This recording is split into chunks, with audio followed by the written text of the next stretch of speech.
You are listening to PastThink.com audiobook. Please like and subscribe, thank you. Chapter 51. In a tremendous battle between North and South, Zhou Yu is wounded. Kong Ming provokes Zhou Yu to fury for the first time. Kong Ming appears to be ready to execute Guan Yu when Xuanda arrives and forbids this. We brothers made a pledge that we would live and die together. This former pledge overrides the commitment he made under martial law. Just record that he was wrong and broke the code, and let him show in future that he has repented. So Guan Yu lives to fight another day. Meanwhile Zhou Yu, triumphant after his victory, is thinking through what to do next. News is brought to him that Xuanda has moved his force to the mouth of the river Yu, and that Kong Ming is with him. This causes Zhou Yu to be deeply alarmed. He is convinced this means that Xuanda is planning to seize the city of Nanjun, the very city Zhou Yu plans to capture. Determined to find out if this is Xuanda's plan, he sets off with Lu Su to visit Xuanda. It is a very tense meeting in an atmosphere of distrust on both sides.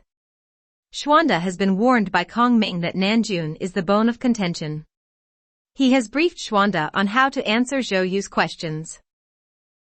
After Zhou Yu has said he understands Xuanda is planning to take Nanjun, and Xuanda has countered by saying he understands that is Zhou Yu's plan, Zhou says, if we fail, you're very welcome to try.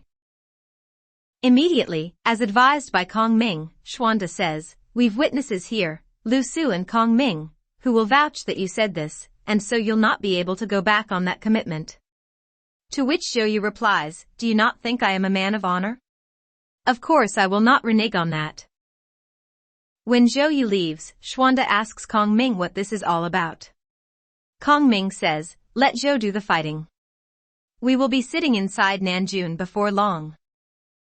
As far as Zhou Yu is concerned, his promise is meaningless, as he is now determined to be the one to take Nanjun. So the struggle for the city begins. Zhou Yu sends an advanced party, which is roundly defeated by Chao Ren's men. It swiftly becomes clear that the town of Yiling is strategically important in the defense of Nanjun, and Chao Ren sends men to defend it. However, as the southern commander Guanzhong advances upon Yiling, Chao Ren's men come out to attack, and are driven off so successfully that Guanzhong enters the safety of the town only to then find himself almost immediately besieged by the northern forces. News of this reaches Zhou Yu, who sets out to raise the siege.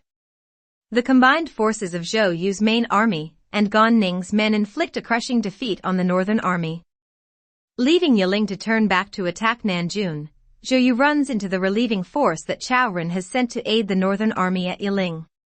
Battle commences, but without resolution. In the end, worn out and incapable of any further struggle, Chao Ren returns to Nanjun, and Zhou Yu to his camp. With the loss of Yiling, Chao Ren and his men are in fact in an increasingly desperate state, and Chao Ren decides this is the time to open Cao Cao's secret letter. The result? He orders his men to be prepared to abandon Nanjun when dawn breaks, while placing his banners on the walls as if the army is still in full command. The two forces face each other that dawn, and soon battle commences, with Zhou Yu splitting his army into two, one section of which he is going to lead into the city and take control. Chao Ren leads the northern attack, but soon the northern army is faltering under the combined attack of the two flanks of the southern army. However, to Zhou Yu's surprise, instead of seeking refuge in the city, Chao Ren retreats north in apparent disarray. As a result, Zhou Yu rides swiftly into the city through the outer wall gate, and heads for the inner wall gate. Hidden up in the tower over the inner gate, Qin Jiao marvels at Cao Cao's secret letter, and its wisdom as he gives orders for the massed ranks of archers to open fire. It is as if it were raining arrows and crossbow bolts. The enemy fall in huge numbers, and a bolt from a crossbow strikes Zhou Yu himself as he desperately tries to escape. Had it not been for the bravery of Su Sheng and Ding Feng, he would have been captured. Cao Cao's army now turns back to attack the soldiers as they run from the city. But for a courageous charge by Ling Tong, who manages to confront and halt the attack of the northerners, it would have been a complete disaster for Zhou Yu and his men. Chao Ren is able to re-enter the city, while Zhou Yu's men limp back to their camp. There, Zhou Yu lies seriously ill and in great pain. Without their leader, Qingpu decides that the army should just rest and not respond to any provocation. However, one of Cao Ren's commanders can't resist riding out each day to hurl insults and taunts at the enemy. On one of these days, Zhou Yu asks what all the fuss is, knowing full well that his men are being challenged. His men try to lie to him, saying the noise is his own men in training, but he tells them to call Qingpu to come to see him. "Why have you done nothing about this abuse and challenge?" asks Zhou Yu. "The doctor says you need to rest," replies Qingpu, "and that you mustn't be upset. That's why I haven't told you about this." "But why," persists Zhou Yu, "have you refused to fight?" "Your officers feel we should retreat south and wait until you've recovered before we attack again," says Qingpu. Furious at this reply, Zhou struggles up from his sickbed and says, "Any man worthy of the name will wish to die in the service of his lord, and to be brought home wrapped in horsehide as a hero. Don't fail our cause and claim you do this for me." Standing up, he dons his armor and calls for his horse, which he mounts, leaving his officers stunned. Followed by hundreds of horsemen, Zhou Yu rides to the front of the camp, where Cao Cao's men are waiting. Cao Ren himself is there and, seeing the enemy advancing, he cries out, "Zhou Yu! You baby! So fate has caught up with you, and you're such a coward you dare not face me." At this Zhou Yu charges forward, shouting, "Cao Ren, you worthless creature! Can you see me now?" The sight of Zhou Yu terrifies the enemy. To rally them, Cao Ren calls upon his men to hurl abuse at Zhou Yu.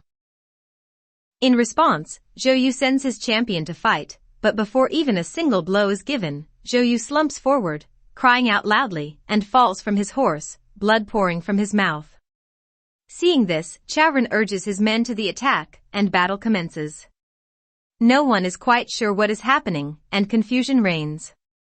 Meanwhile, in the chaos, his officers rescue Zhou Yu and carry him back to the safety of his tent. Anxiously, Qingpu asks how he is feeling, to which Zhou mutters, "It's a trick that I've played. I'm not really that ill, but I wanted the enemy to believe that I'm dying. Send some men who will pretend to desert, and let them tell the enemy that I've died.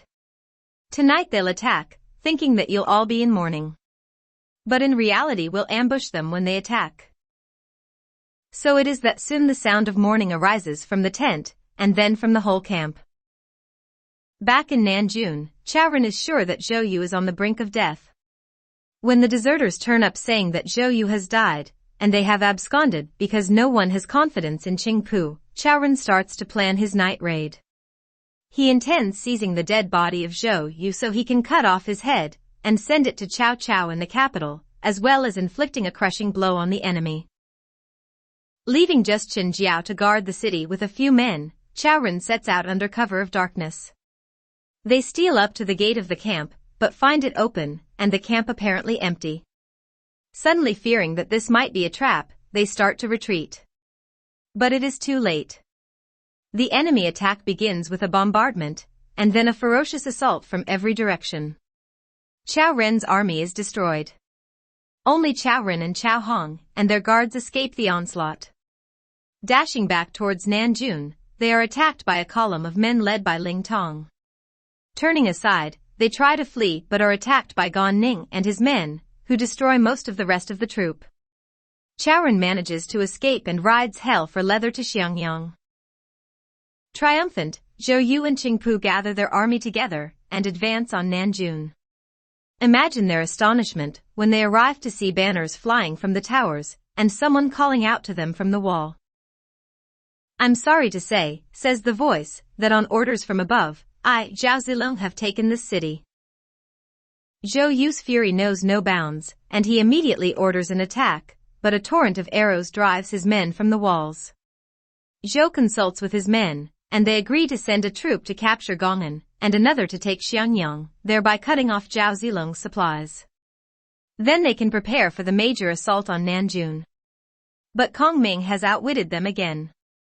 News comes flooding into Zhou Yu. The soldiers at Jingzhou were fooled into believing they were needed and left the city, which Zhang Fei then seized. The same trick was played on the men guarding Xiangyang, and Guan Yu has now captured it.